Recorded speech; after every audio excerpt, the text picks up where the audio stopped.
C'est plus qu'une réforme. Elle va apporter de tels bouleversements dans notre quotidien, dans nos habitudes et dans nos réflexes, que c'est pas du tout excessif de dire que c'est une réforme comme on l'a pas vue depuis à peu près 30 ou 40 ans. Et on peut même dire que ce qui est en train de naître aujourd'hui, véritablement, c'est un nouveau droit du travail. Alors, qui dit naissance dit travail, et surtout travail législatif, puisque ça a été assez intense, des revirements sur plusieurs points, et là, enfin, pour la première fois depuis quelques jours, on a enfin des textes qui sont consolidés. Le ministère a commencé à faire des circulaires de questions-réponses qui datent de moins d'une semaine. On ne les a pas encore toutes. Mais depuis le 22 septembre, vous vous souvenez, le président Emmanuel Macron a présenté, donc a signé de façon, je pense que vous vous souvenez des images un peu médiatisées, la signature de ces ordonnances. On a eu à l'automne un fourmillement de décrets et le début du travail législatif pour la loi de ratification, parce que vous savez que pour adopter les ordonnances, il faut à la fois une loi d'habilitation. C'était fait au mois de septembre. Et après, il fallait les ratifier pour qu'elles aient force de loi. C'est chose faite depuis le 31 mars. Et le 1er janvier, ça n'a pas empêché la plupart des dispositions de rentrer en vigueur. Et maintenant, on a des ordonnances qui ont force de loi, qui s'appliquent et qui sont pour l'essentiel arrêtées. Donc on va pouvoir regarder ces 5 ordonnances. Alors 5 ordonnances au départ, puisqu'il y en a 5 qui ont été signées. Et une petite qu'on a appelée, enfin une petite qui n'était pas du tout petite d'ailleurs, qui est l'ordonnance du 20 décembre, puisque le gouvernement avait la possibilité pendant 6 mois d'adopter les ordonnances. C'est fini maintenant depuis le 31 mars. Mais on peut encore avoir des petites choses, des rectifications d'erreurs matérielles ou des précisions qui peuvent intervenir. Et on a ces 5 ordonnances qui donc, on peut les diviser en 3 parties principales. Les représentants du personnel, bien entendu, la négociation collective et sans doute la partie que vous connaissez le mieux, qui sera la partie sécurisation, contrat de travail et relations individuelles de travail. La première partie qu'on va aborder, c'est le dialogue social et économique, c'est-à-dire en fait les représentants du personnel. Depuis, en gros, depuis presque le début du siècle, on assiste à un ajout pour répondre donc à la bonne représentation du personnel d'instances. On a commencé évidemment avec les délégués du personnel en 36, après on arrive au comité entreprise en 45.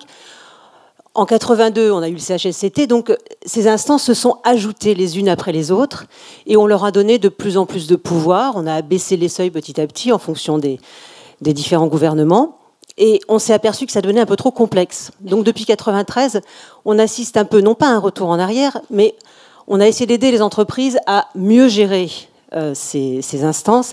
On a essayé de les fusionner en créant par exemple la délégation unique du personnel ou les instances regroupées. Donc là, on est en 93, on est en 2015.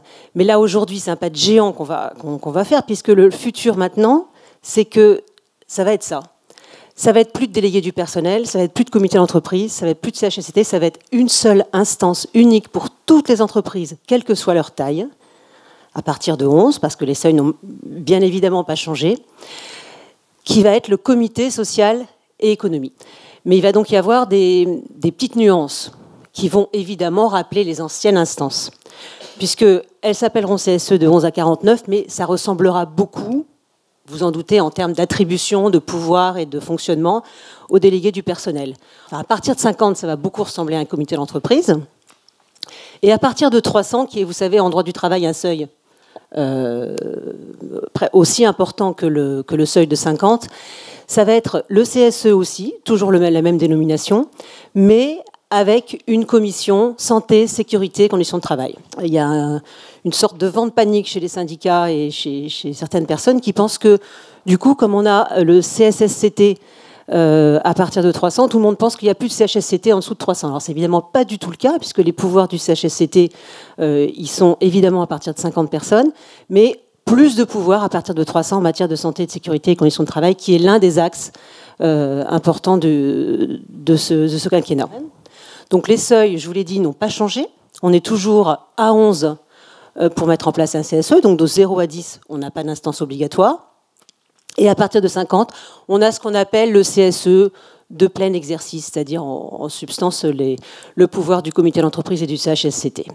Ce qui va complètement changer pour la mise en place et aussi pour la suppression, c'est que avant, je ne sais pas si vous vous souvenez, Pour mettre en place, pour calculer ces seuils de 11 et de 50, vous calculiez votre effectif mois par mois, vous regardiez si vous aviez atteint le seuil, et si vous l'avez atteint pendant 12 mois consécutifs ou non, dans les 3 dernières années, vous deviez mettre en place l'instance. C'est terminé, donc ce sera évidemment beaucoup plus dur de mettre en place ces instances. Les seuils seront évidemment atteints moins facilement, puisque c'est 12 mois consécutifs. Et dès lors qu'on passe en dessous à 10 ou à 49, on recommence le décompte à 0. On fait régulièrement des tableaux de suivi qu'on peut vous partager à partir de nos logiciels de paye. Et si vous traitez les payes chez vous, vraiment, soyez attentifs à cette notion. Et l'emploi de CDD, là, pour les périodes qui pourraient être un petit peu en pic d'activité, où vous hésitez, par exemple, à une création de poste, où vous êtes borderline sur on passe en accroissement d'activité. Là, cette notion CDI ou CDD a toute son importance, puisqu'on a le déclenchement des 12 mois qui apparaît ou pas. Alors, dans les élections, je dirais que la première chose sur le délai de 90 jours, c'est pour ceux qui mettent en place des instances. Avant, on était à 45 dans la majeure partie des cas. Là, on passe à 90 jours. Ça veut dire que 90 jours avant la date que vous avez arrêtée pour le premier tour, vous devez informer votre personnel que vous allez organiser des élections. Et vous le savez aussi, dans vos habitudes en matière d'organisation des élections, vous devez aussi, en principe, informer les syndicats.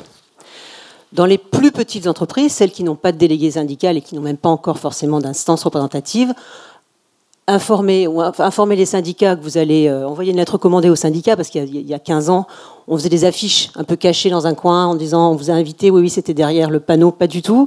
On sait maintenant qu'il faut l'envoyer par recommandé, au moins aux organisations syndicales représentatives.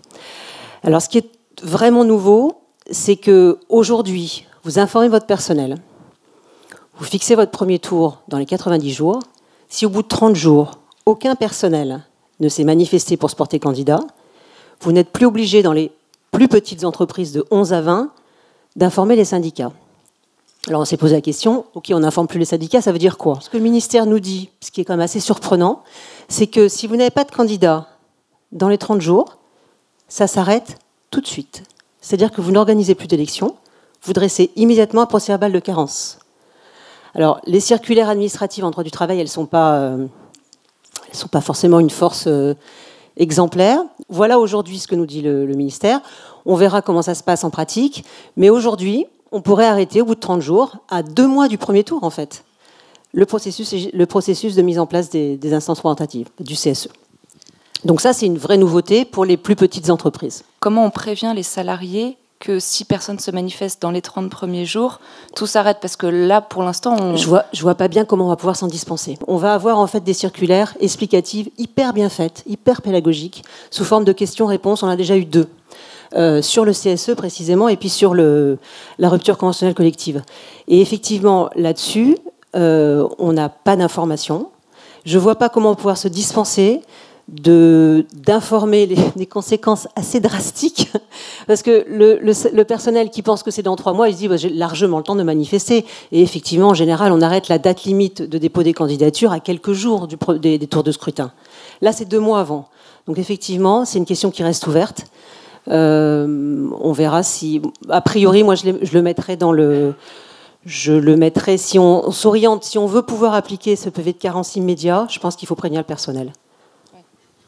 Parce que pour l'instant, on avait tous à l'esprit que si on n'était pas avec une couleur syndicale et qu'on voulait se présenter, on attendait le PV de carence du premier tour pour se manifester.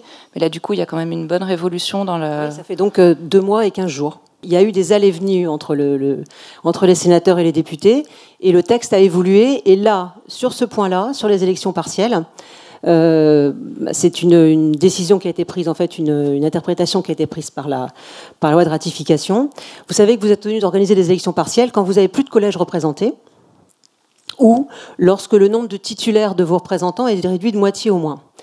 Et, sauf si, évidemment, ça intervient juste avant les prochaines élections. Dans ces cas-là, on considère qu'on n'est pas tenu d'organiser des élections partielles.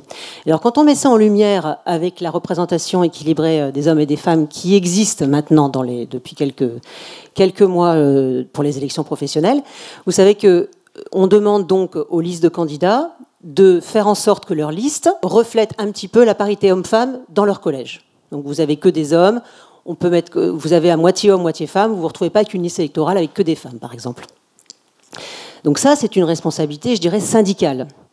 Et on s'est posé la question de savoir qu'est-ce qui se passe. Alors, les employeurs, quand ils voient arriver une liste qui n'est pas conforme, la première raison, c'est de dire super, cette liste, elle est absolument pas conforme, donc je vais la contester. Comme ça, je vais contester les candidatures et j'aurai donc des candidats, enfin des élus en moins.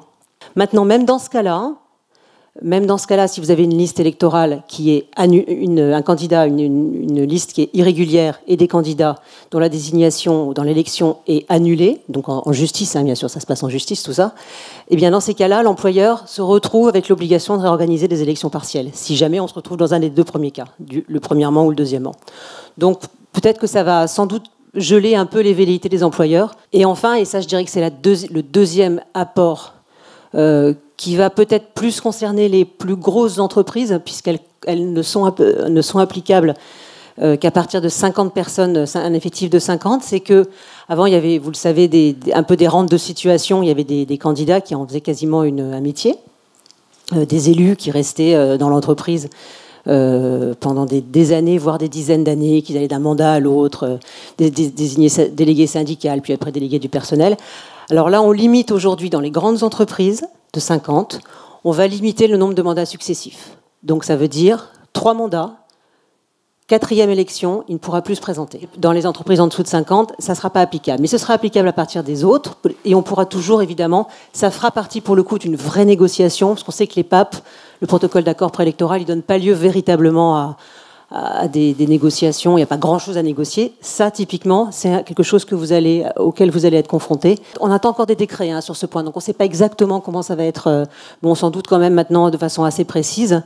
Un représentant du personnel, c'est élu en principe pour 4 ans, mais ça peut être aussi élu pour 2 ans. Donc on s'est demandé si c'était des mandats ou alors s'il fallait se caler à 3 x 4, et ça faisait donc 12 ans. Donc là, véritablement, ce sera des mandats. Je pense on n'a pas de mémoire de réponse dans les questions-réponses du ministère, mais je pense qu'on peut considérer que faut parler d'élections, donc pendant 3 élections élus, et après pour la 4e, plus de possibilité de se présenter. Juste un mot pour que vous sachiez en fait que les établissements évidemment continuent à exister. On a même une définition qui a été donnée enfin de l'établissement. Quand on a une entreprise avec plusieurs établissements, on n'est pas obligé forcément d'avoir des comités sociaux et économiques d'établissement. On peut avoir un CSE unique, mais si jamais effectivement on a un établissement distinct, la définition aujourd'hui qui nous est donnée par les textes, c'est l'autonomie en fait de la personne qui est du responsable de l'établissement. S'il a une autonomie de gestion, dans ces cas-là, on pourra avoir un établissement distinct. Et dans ces cas-là, il s'appelle comme avant CSE centrale d'entreprise et CSE comité social et économique d'établissement. Pas de changement majeur dans la composition, puisque vous aurez toujours un président employeur. On a toujours un nombre de titulaires qui est égal au nombre de suppléants. On a toujours un secrétaire et un trésorier, on n'a plus obligatoirement un secrétaire adjoint. Je dirais que ça, c'est des petits détails dans la mise en place. On sait combien on doit mettre en place de membres. J'ai pas mis une 4e colonne, enfin une 5e colonne pour ceux qui ont l'habitude de la délégation unique du personnel. Vous savez que c'était plus intéressant en termes de nombre de représentants de mettre en place une délégation unique du personnel parce qu'il y avait moins de représentants. En fait, en réalité, jusqu'à 150 personnes, on a le même nombre de membres que dans une délégation unique du personnel. Donc on n'aura pas moins de représentants demain qu'on en avait aujourd'hui si on mettait en place une DUP. Mais là, effectivement, dans les très grandes entreprises, il y aura beaucoup moins de représentants du personnel qu'avant. Vous avez vu que j'ai mis le nombre d'heures de délégation. Et j'ai mis également une dernière colonne qui parlait de mutualisation. Parce que vous allez voir que, vous savez que les heures de délégation, on va y venir, mais c'est uniquement pour les titulaires. Mais comme il y a des petites souplesses que le représentant peut actionner dans la prise de ces heures de délégation, vous allez voir, c'est pour ça qu'on parle de mutualisation. Donc uniquement les titulaires, mais on a une possibilité, en fait, chaque titulaire, mettons qu'il ait droit à 10 heures par mois, il n'est pas obligé de prendre 10 heures tous les mois. Il prend 10 heures, il peut prendre 10 heures, mais il peut prendre aussi jusqu'à 150% de son budget. Enfin, de son allocation heures de délégation. C'est-à-dire que s'il a 10 heures, il peut prendre 15 heures un mois. Et dans ces cas-là, il a même le devoir d'informer l'employeur par tout moyen. En revanche, s'il donne ses heures à ses camarades, typiquement à un suppléant, il a le droit de le faire. C'est ce qu'on appelle non pas l'annualisation, mais la mutualisation.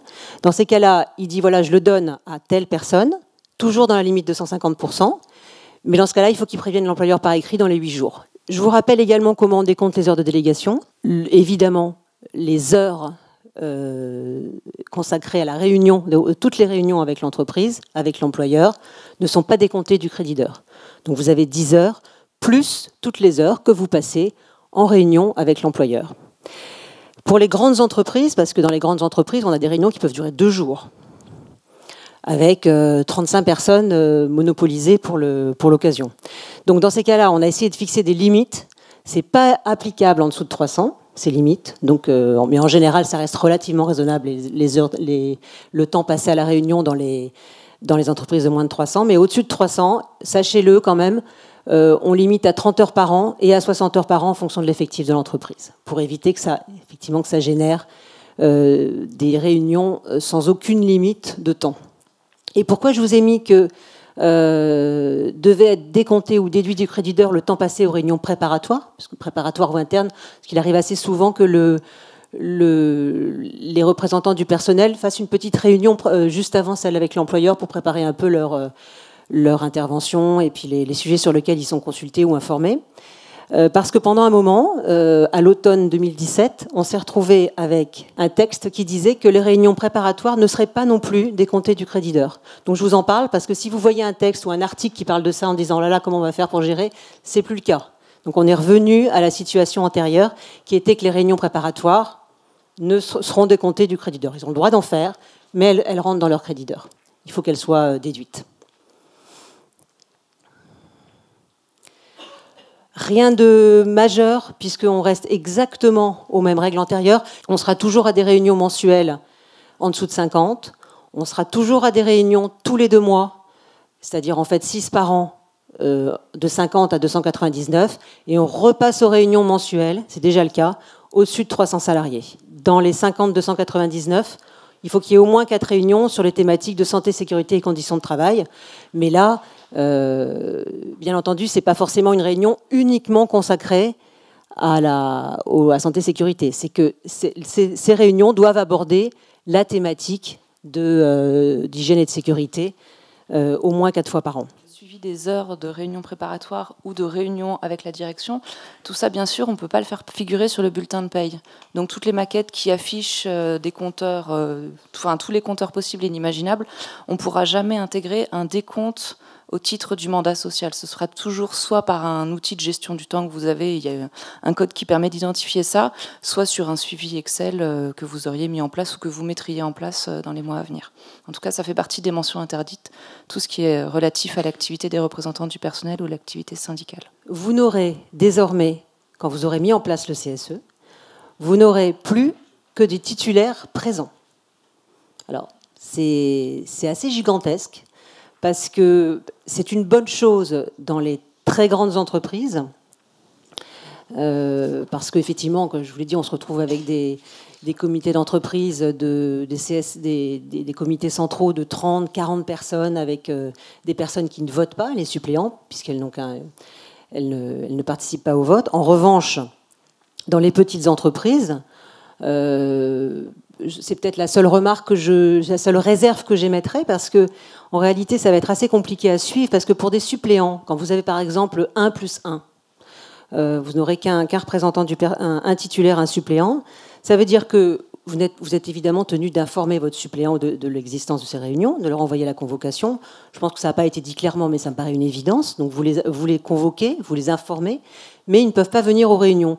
Et là où je trouve que c'est un peu bizarre, c'est que comme le titulaire peut être absent pour de multiples raisons, il peut être malade, il peut être en vacances, le suppléant qui va arriver et qui va prendre sa place, il ne saura absolument pas ce qui s'est dit dans les réunions précédentes. Alors, c'est là que les représentants communiquent pas mal pour que le suppléant qui substitue en fait son titulaire puisse participer relativement utilement aux discussions. Pas beaucoup de changements sur les collaborateurs qui assistent l'employeur, des petites choses à la marge. Sachez que dans les entreprises de moins de 50, vous ne pouvez pas avoir des personnes qui vous assistent en nombre supérieur à vos représentants. Ça, c'est nouveau. Et dans les plus de 50, dans les 50 et plus, on pouvait se faire assister par 2 collaborateurs jusqu'à maintenant. On est passé à 3. Voilà, c'est des petits changements à la marge, mais qui vont plutôt dans le bon sens. Ça, c'est surtout un rappel de vos attributions donc de CSE. Les moins de 50, les plus de 50, je vous l'ai dit tout à l'heure, je vous les ai rappelés là, vous pourrez vous y référer, mais c'est en réalité les moins de 50, le CSE moins de 50, ça va être des reprises quasi à l'identique des attributions et des moyens de vos délégués du personnel. À une petite réserve qui a donné lieu à plein d'émoi de la part des syndicats, c'est ça, puisque ça a été rajouté par la loi de ratification. On avait supprimé en fait au CSE de moins de 50 tout ce qui était droit d'alerte. Donc ce n'était pas pour le coup une reprise à l'identique, et comme on sait que c'est un droit quand même auquel tiennent beaucoup les syndicats, on l'a remis dans la loi de ratification, donc là quasiment on est à l'identique, puisque les suppressions n'ont aucune importance, puisqu'il n'y a plus d'informations, puisque le CICE a disparu, et il n'y a plus de reprise de mission du CE en matière de formation professionnelle, c'est des changements totalement mineurs. En revanche, là, vous avez des missions de délégués du personnel qui sont reprises à l'identique. Pareil pour les plus de 50, on se retrouve effectivement avec des attributions d'épée, évidemment, qu'on cumule avec celles qui étaient allouées à l'ancien CE. Donc, je vous les rappelle, vous savez que vous avez toujours de l'information et consultation après 50. Tout ce qui est organisation et marge générale, vous devez en principe donc consulter votre CSE. Que la consultation, quand on dit consultation, on dit évidemment, on demande son avis, mais c'est pas on lui demande son avis avant de la mettre en œuvre, parce que si on demande l'avis après l'avoir mise en œuvre, ça a moins de poids. On est dans une information et des consultations périodiques. Les 3 grandes consultations, on les a regroupées en 3 grandes consultations qui sont respectivement la consultation sur la politique sociale et les conditions de l'emploi, la consultation sur la situation économique et financière de l'entreprise et la consultation sur les orientations stratégiques. Donc ça, c'est les 3 grandes consultations annuelles. Vous devez les faire. Et vous avez ce qu'a apporté les ordonnances, c'est effectivement une plus grande souplesse par accord collectif ou par accord avec le CSE. Vous pouvez éventuellement définir à l'avance un certain nombre de choses. Donc, elles existent toujours, vous ne pourrez jamais vous en défaire, même avec l'accord de vos représentants, à supposer que vous puissiez l'avoir, mais vous pouvez les organiser en disant peut-être que celle-là, on pourrait la faire tous les 3 ans. Et évidemment, toutes les anciennes attributions du CHSCT qui sont reprises à l'identique. Donc c'est ce qu'il faut répondre aux gens qui vous disent qu'il n'y a plus de CHSCT en dessous de 300, puisqu'évidemment c'est complètement faux. Alors dans le budget, il y a eu plein de choses nouvelles et passionnantes. Je vous rappelle ce que c'est qu'un budget quand même dans l'ancien budget de votre comité d'entreprise. Alors vous savez qu'il y a 2 budgets. Il y a un budget qui est obligatoire et qui est chiffré, qui est toujours de 0,2% de la masse salariale brute. Celui-là, il sert à faire fonctionner le comité d'entreprise et pas autre chose jusqu'à maintenant. Donc quand on dit fonctionner, ça veut dire que, par exemple, faire appel à un avocat, c'est le fonctionnement du CSE. Typiquement, on peut utiliser son budget de fonctionnement pour faire ça. Mais ce qui se passe, c'est que comme il n'y a pas comme pour le 2e budget, qui est le budget d'activité sociale et culturelle, où là, en général, les représentants ont une imagination sans limite pour le dépenser. Le problème, c'est qu'ils ont toujours de l'argent pour le budget de fonctionnement et ils n'en ont pas forcément beaucoup pour le budget d'activité sociale et culturelle. Donc la tentation est grande, souvent, d'utiliser le budget de fonctionnement pour faire des choses beaucoup plus rigolotes, des voyages. Et ce qui se passe, c'est que ces 2 budgets jusqu'aux ordonnances, il y avait une frontière infranchissable. On n'est pas en train de fusionner. Hein. Autant on a fusionné les instances, on n'est pas en train de fusionner les budgets. Mais on reconnaît que lorsque, à la fin de l'année, il y a un très gros un budget de fonctionnement qui laisse la place, qui offre un reliquat, qu'on puisse transférer en fait une partie de ce budget sur les activités sociales et culturelles, ça c'est la première chose, et vice-versa. Bon, ça sera souvent dans ce sens-là. Hein. Ce sera pas souvent. Je pense pas qu'il y aura beaucoup de. Ça dépend des entreprises, mais je pense pas qu'il y aura beaucoup de budgets de ASC qui seront donnés à la subvention de fonctionnement. Mais en théorie, on peut faire communiquer les deux. Je vous en dis pas plus parce que il y a encore des décrets qui doivent venir et on sait à peu près ce qu'on va pouvoir faire en plus. Par exemple, la formation des délégués syndicaux, ça c'est nouveau, c'était pas possible avant. Mais on sait qu'aussi on peut donner des dons à des associations dans des limites, dans la limite de 10%. Mais en revanche, on n'a pas encore des règles précises, donc je ne vous encombre pas avec des choses qui risquent d'évoluer dans les semaines à venir, puisqu'on va avoir les décrets qui vont intervenir dans les prochaines semaines. Donc, ce qu'il faut comprendre, c'est qu'aujourd'hui, tous les ans, le CE aura donc un choix, une option, en disant ah, tiens, cette année, je mettrai bien un petit peu d'argent sur mon... Alors, ce ne sera pas au fil de l'eau, hein, ce ne sera pas en plein milieu de l'année, mais on pourra mettre un certain reliquat dans l'un des deux budgets. Je vous dis juste en passant, puisque ça a fait l'objet, je ne sais pas si vous avez eu des problèmes ces dernières années, puisque ça date de 5 ans en fait. On a eu une jurisprudence de la Cour de cassation qui a décrété, comme souvent elle le fait, que le budget, que l'assiette, parce que l'assiette c'était juste de la masse salariale brute. Et la masse salariale brute, évidemment, toutes les entreprises prenaient la DADS, qui était d'une logique implacable. Il y a toujours eu cette dichotomie entre qu'est-ce que la masse salariale en compta avec la classe 64 ou en réflexe base de cotisation URSSAF. Et là, au moins, on a une position tranchée. Et tout à l'heure, Isabelle disait que dans la documentation, il y avait eu un moment un flou sur la gestion des heures de délégation pour la préparation des réunions. Sur ce point-là, c'est pareil. En début d'année civile, on avait encore de la doc qui faisait référence au compte 641.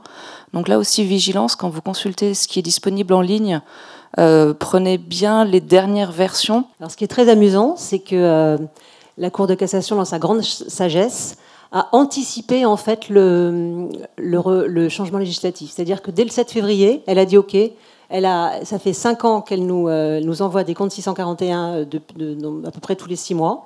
Et là, d'elle-même, elle a pris en compte, alors qu'elle n'est pas du tout obligée, hein, puisqu'il n'y a pas d'application rétroactive. Donc là, elle est en train de juger la Cour de cassation des affaires qui étaient antérieures au mois de septembre. Et elle dit, elle a pris en compte, en fait, dans sa jurisprudence, la nouvelle règle qui est effectivement la rémunération au sens de 242-1 du Code de la Sécu. Sachez juste que quand on dit assiette, l'ordonnance nous dit, alors la loi maintenant, parce qu'on va arrêter de dire, la loi nous dit que on doit exclure les indemnités versées à l'occasion de la rupture du CDI. On ne sait pas trop ce que ça veut dire. Il y a plusieurs interprétations. Est-ce qu'on doit enlever, par exemple, tout ce qui est indemnité compensatrice de congés payés? Est-ce qu'on doit enlever l'indemnité compensatrice de préavis? Il paraît évident qu'on va devoir enlever les indemnités de licenciement, conventionnelles ou légales. Mais pour le reste, on va attendre de voir comment les tribunaux interprètent. Pourquoi je vous ai mis un deuxième point? Puisque ce serait complètement nouveau. Plus d'inclusion des sommes versées en vertu d'un accord d'intéressement et de participation, c'est que dans l'assiette, dès l'ordonnance initiale, on avait en fait l'inclusion de toutes les sommes versées dans la participation. Donc là, ça faisait un sacré changement pour certaines entreprises et ça gonflait effectivement l'assiette. Mais c'est plus le cas, ça a été enlevé par la loi de ratification ou par l'ordonnance du 20 décembre, je ne me souviens plus exactement, mais en tout cas, si vous voyez des textes ou des articles sur le fait qu'il faut, attention, il faut inclure les sommes de participation, c'est plus le cas, c'est acquis aujourd'hui. Il y a juste la masse salariale, sans les accords de participation, sans les sommes versées au titre de l'intéressement, enfin l'épargne salariale au sens large. Bon, je vous dis juste que pour le taux du budget, en gros, on peut considérer qu'il est resté à 0,2%, puisqu'il a été augmenté seulement pour les entreprises de plus de 2000 salariés. Alors ça, on l'a vu. Donc, la fin de l'étanchéité absolue des deux budgets, de fonctionnement et de l'activité sociale et culturelle. Et l'un des grands pans, effectivement, un gros travail de précision et d'encadrement des ordonnances, c'est intervenu sur les expertises. Puisque, alors là, je vous ai fait juste un rappel, hein, rien de majeur dans les modifications apportées pour les ordonnances. On sait que le CSE, comme avant le comité d'entreprise, a le droit de faire appel à un expert comptable. Je vous laisse imaginer que l'expert comptable, on va le voir après, est toujours rémunéré par l'employeur, dans des conditions qu'on va voir. Évidemment, dans les 3 grandes consultations, mais également en cas de droit d'alerte, licenciement collectif d'au moins 10 salariés, les OPA, les opérations de concentration, et puis dans la négociation de l'accord de performance économique, mais vous ne savez peut-être pas encore ce que c'est, on va vous en parler tout à l'heure, ou alors d'un PSE. Dans ces cas-là, effectivement, on a le droit de faire appel à un expert comptable. Avant, il y avait Il y a aussi d'autres experts. Il y avait un expert technique qui a été supprimé. Et maintenant, on n'a plus que l'expert habilité qui existait déjà. Sachez-le, vous pourrez vous référer au slide. Donc, il y a des cas où on a le droit de faire appel, non pas seulement à un expert comptable, mais à un expert habilité.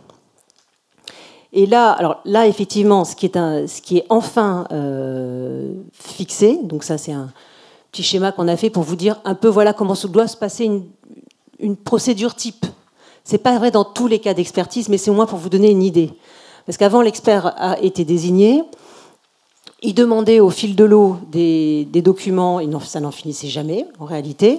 On ne savait pas quand il rendait son rapport, on ne savait pas quand on pouvait contester le coût, la désignation.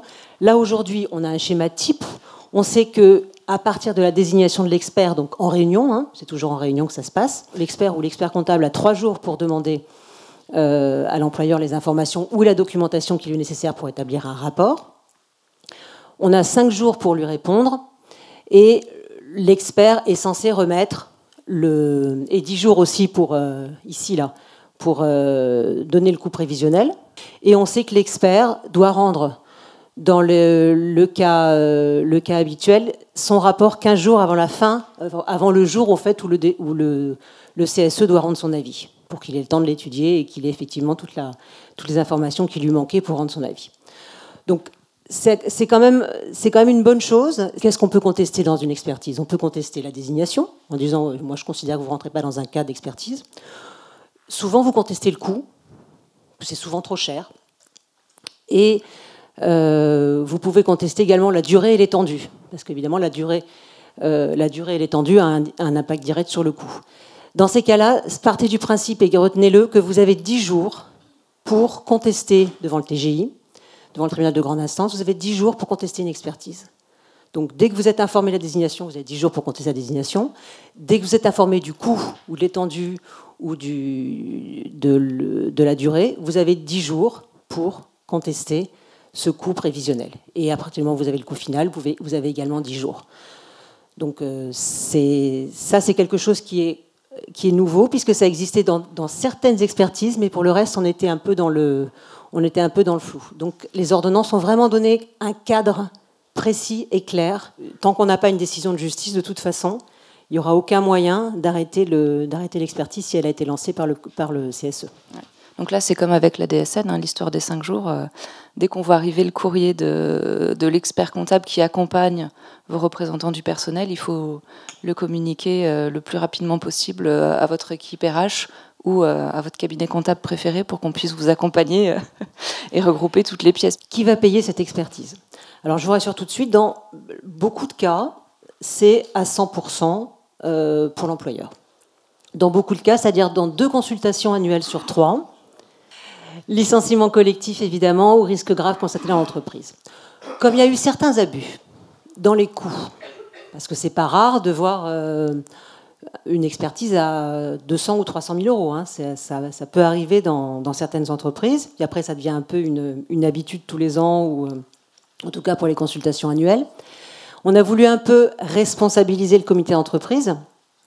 Et pour d'autres expertises, donc surtout l'orientation stratégique et toutes les consultations ponctuelles. Ce qu'adorait le comité d'entreprise, c'était le droit d'alerte. Dès qu'il avait des connaissances de faits préoccupants, il disait tiens, droit d'alerte, ça m'a permis d'avoir un rapport d'expertise hors les 3 cas où je peux en avoir un, c'est-à-dire tous les ans, c'est-à-dire la situation économique et financière ou la politique sociale. Et donc dans ces cas-là, le comité d'entreprise prend 20%. Donc ça a forcément limité la facture de l'expertise, parce que du coup, la personne qui va mandater, qui est en contact, donc le CSE, qui est en contact direct avec l'expert comptable, il va lui dire allez-y mollo, parce que là, c'est moi qui paye en partie.